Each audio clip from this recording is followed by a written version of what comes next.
the king who stood alone within the impregnable fortress of Neo-Confucianism, surrounded by his own subjects, and who prepared for a revolution without shedding a single tear. He did not merely create the writing system. In the heart of power, he fought against the customs of the era that sought to monopolize knowledge, without shedding a single drop of blood, or wielding a sword, solely through humility, patience, and meticulous strategy. This is the true story of King Sejong the Great. In 1418, the fourth king of Joseon ascended the throne. His name is Yi-do, the figure who would later be called King Sejong. He was 22 years old. He was young, intelligent, and loved the people. But the throne did not set him free. On the contrary, it was the opposite. To understand the country of Joseon, you must first understand its design principles. Joseon was a Confucian state. However, this ideology of Confucianism was not a simple moral philosophy. It was a power system. There is a king, subjects, and people. But who were the ones who held the real power in this system? They were subjects. Specifically, it was the gentry class armed with Neo-Confucianism. They have monopolized knowledge for hundreds of years. Only they could read and write Chinese characters. Only they could interpret the law and advise the king. Only they were able to practically run the country. And think about it. That was the source of their power. What would happen in a country if 99% of the population could not read? They do not know what the law is. Even if I suffer an injustice, I do not know how to appeal. Even if you are scammed, you cannot read the contract. Even if officials impose unfair taxes, I do not know where to protest. That ignorance was the most powerful weapon for maintaining the order of the vested interests. The more ignorant the people are, the more entrenched the power of the knowledgeable becomes. Sejong saw right through this structure from a young age. He was a bookworm since his days as a prince.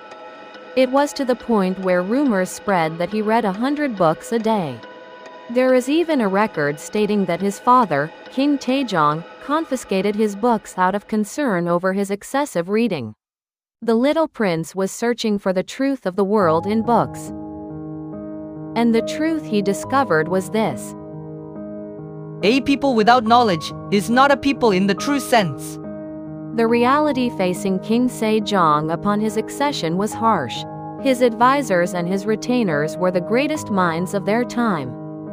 However, at the same time, they were also people who were extremely sensitive to their vested interests. The scholars of the Jiphyeonjeon who were formerly students of Sung Kuin Guan. The officials of the three offices, Sahonbu, Saganwin, and Hongmoon Guan, and the ministers of the Weijongbu, all of them were constructing their own worlds upon the civilization of Hanja. And in a sense, they sincerely believed that maintaining the status quo was the best option. I believed that Chinese classics written in Chinese characters were the source of the world's knowledge. I viewed any changes not permitted by the Chinese emperor as dangerous. They were not evil people. Rather, they were people who held a strong conviction to build an ideal Confucian state. However, that belief was paradoxically becoming a massive wall that blinded the eyes of the people. Sejong knew this fact. What would have happened if it had been declared like this at the time? I need to create a new character. There is a backlash. Appeals are pouring in. It is disrespectful to China. It disrupts the royal court. All these words were going to pour out. So Sejong chose a different approach. Instead of a head-on collision, instead of a detour declaration, instead of silent authority, humility. To understand this strategy, we must look more deeply into King Sejong's situation at the time. Looking back at the early days of Sejong's reign, actual power had not yet fully passed to him. His father, Taejong, retained military power as the retired king even after abdicating. His father was a cold realist.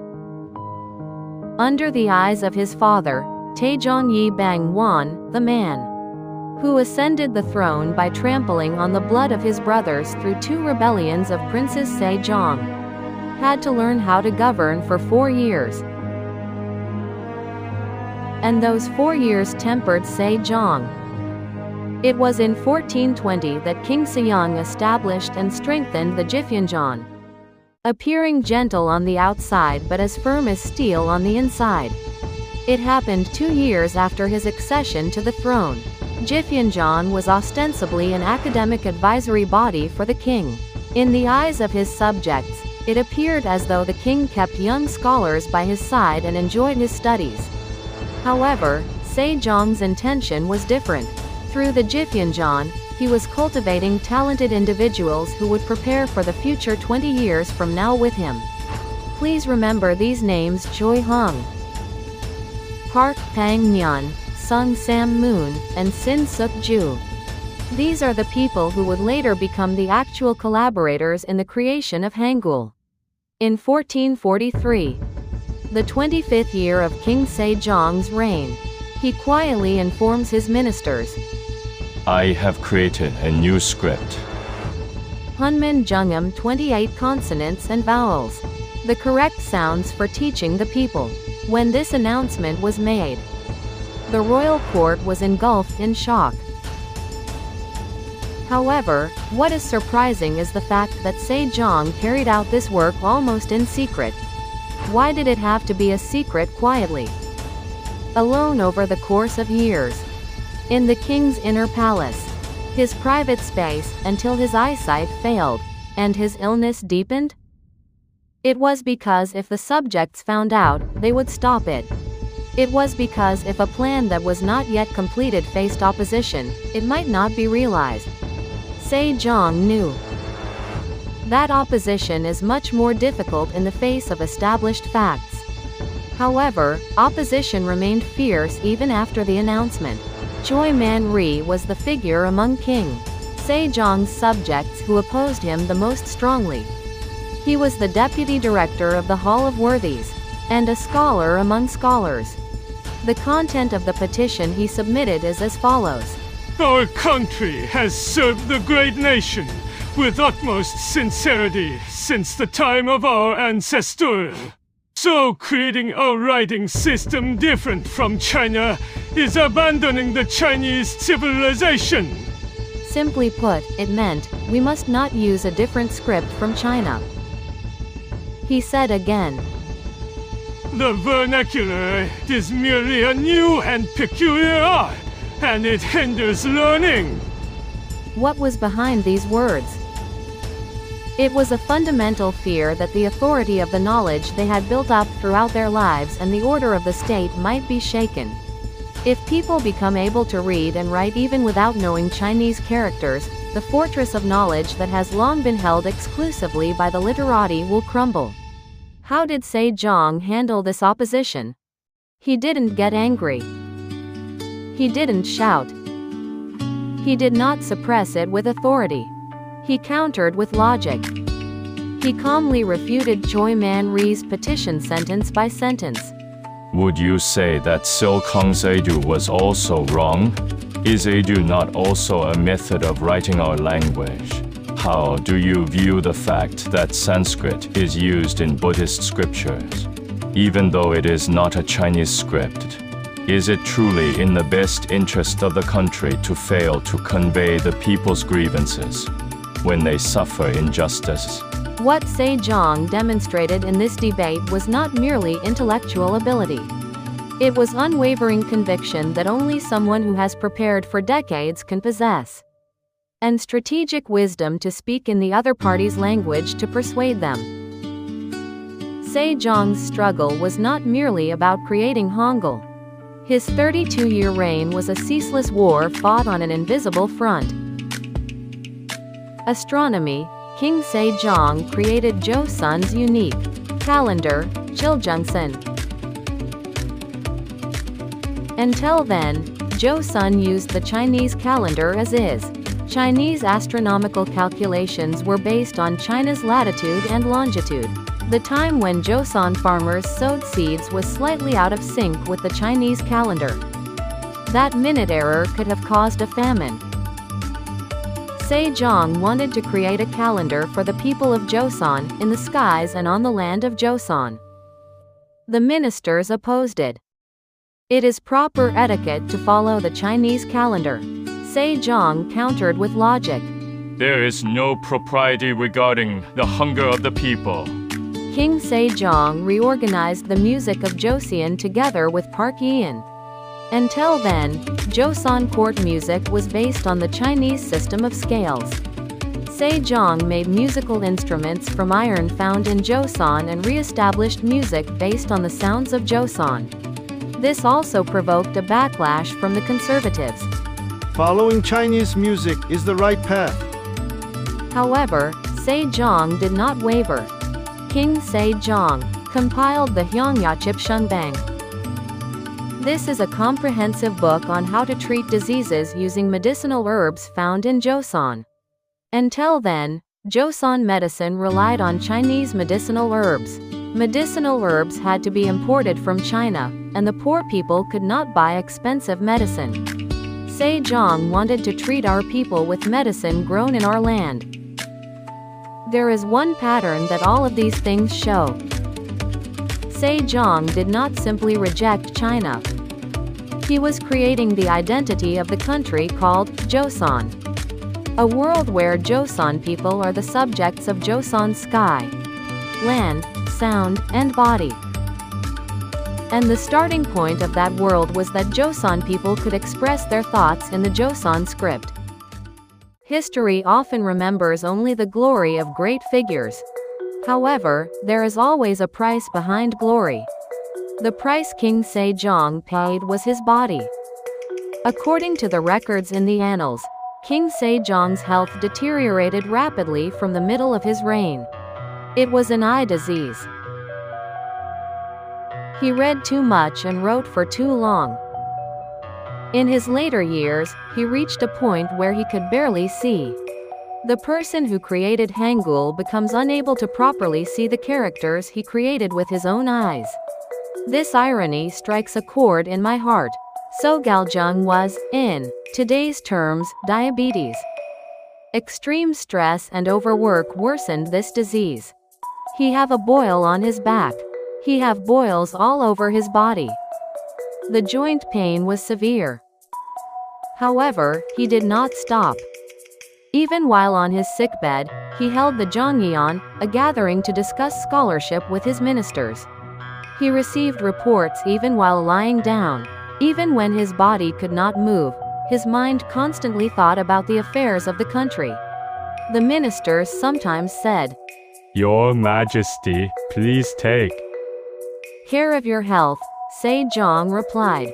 With the affairs of the people right before my eyes, how could I possibly think of myself? This was the price he paid in silence.